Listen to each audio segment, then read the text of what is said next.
2 avril 1945. Westphalie, Allemagne. Des soldats américains arrivent au château de Wewelsburg, un site directement lié à Heinrich Himmler. Sauf qu'avant leur arrivée, une équipe SS a tenté de le détruire, comme si ce lieu ne devait surtout pas tomber intact. Le commando ne sécurise pas une base, il sécurise un symbole. On parle d'un château, mais l'intérieur ressemble à une mise en scène, pensée pour impressionner, organisée, ritualisée.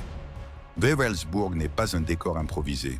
Le site aurait été utilisé par la SS et on y retrouve des espaces conçus pour une architecture idéologique, notamment dans la tour nord. Donc une deuxième équipe est appelée, pas pour tirer, pour lire.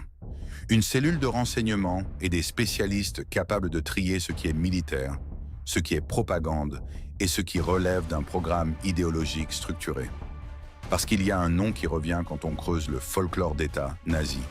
L'Ahnenerbe, organisation SS fondée en 1935, destinée à produire un récit pseudo-scientifique sur les origines et le passé ancestral au service du régime.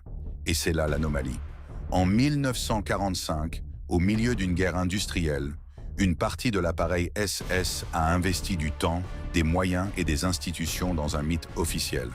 Wewelsburg est l'un des lieux où ce mythe a été matérialisé. Plus le commando avance, plus la sensation devient étrange. Ce n'est pas seulement un lieu occupé, c'est un lieu qu'on a tenté d'effacer au dernier moment. Quand on fait sauter un château avant l'arrivée de l'ennemi, ce n'est pas pour protéger des murs, c'est pour protéger ce qu'ils contiennent.